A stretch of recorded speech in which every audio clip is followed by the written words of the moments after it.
got a bit of malt. I think I showed you that in the last video. I'm getting ready to brew.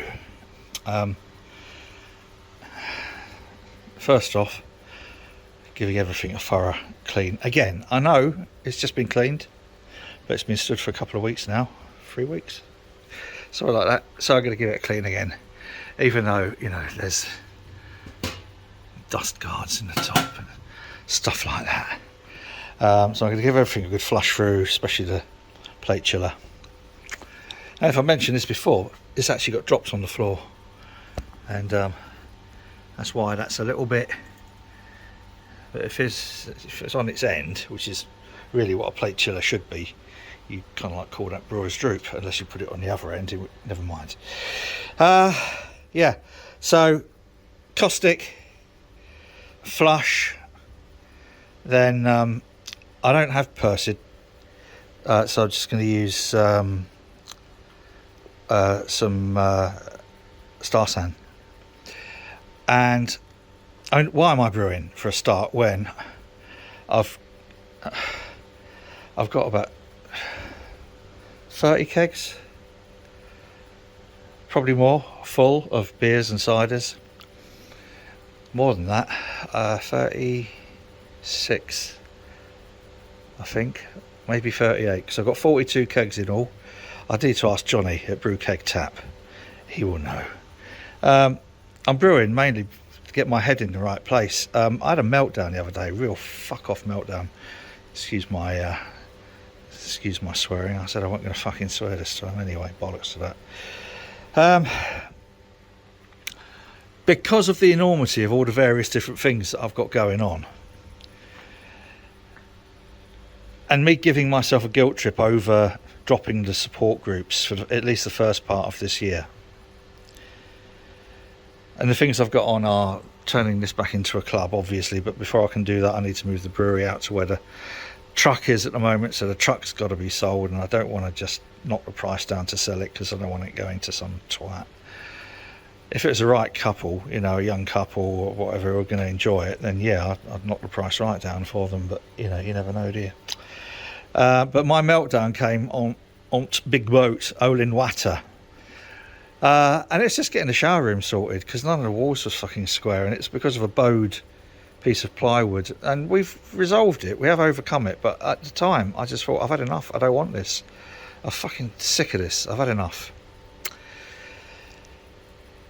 And I think the whole lot just came tumbling down all around me. I just couldn't face anything, so I didn't do anything. So this, I've always found brewing, and especially the precision of brewing, the scientific process, and getting everything kind of spot on and thinking about that is my kind of release. I used to have that with spreadsheets. Oh, no, I'm really sad, aren't I? But I used to enjoy populating spreadsheets and looking at the results in real time. In fact, I'm really getting off the subject of brewing and that now, but the first computer I ever bought was so that I could run a spreadsheet. I've been running them at work and everywhere else, but I bought this, and it was an Amstrad PC 1512. Didn't have a hard drive. Well, it did have eventually, but only because I added that later. But it came with a set of software called Ability, which you could upgrade to something called Ability Plus, and it had a spreadsheet. Brilliant.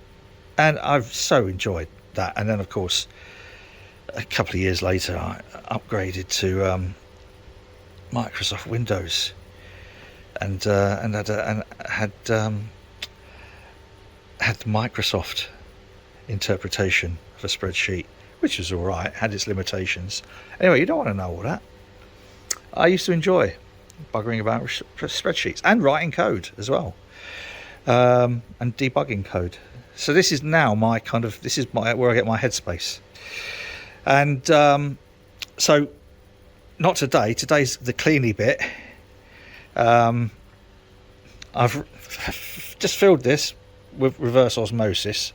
I brought it up to temperature, and I'm just going to leave that like that overnight.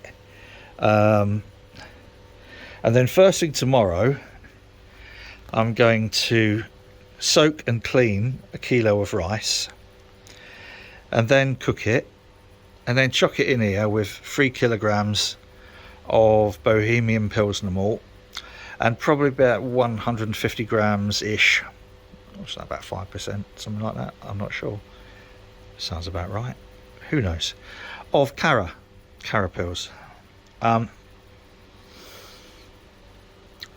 Sriracha Ace, and maybe a little bit of Citra or something similar, who knows, Idaho 7, Vic Secret, blah blah, I don't know.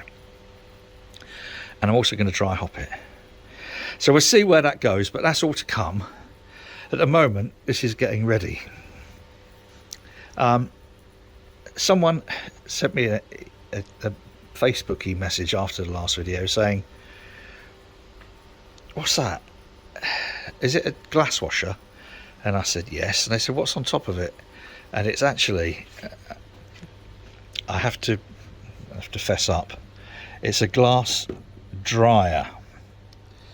And what happens, you can go in there, go in the underback, waiting for cleaning. And what it is, basically, it's just a plastic box that blows air up. So it blows out, your glasses come out of dishwasher, glass washer, and you put it on there and it dries them and cools them.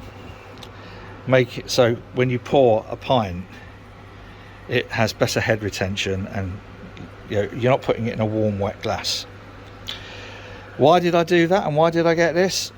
Essentially because when the bar, which will be here, is open, there will be a point where it won't just be me behind it, but I'll be needing to employ bar staff, and I don't want to be paying bar staff to do mundane things like washing glasses and drying glasses. And so because we haven't got a huge amount of space behind there, turning glasses around will be a necessity. So and I don't like the idea of those little glass washers that you plunge the glass in like that, because if it breaks you could end up shredding your fingers. So I got that so that I don't end up paying people to do shitty mundane jobs.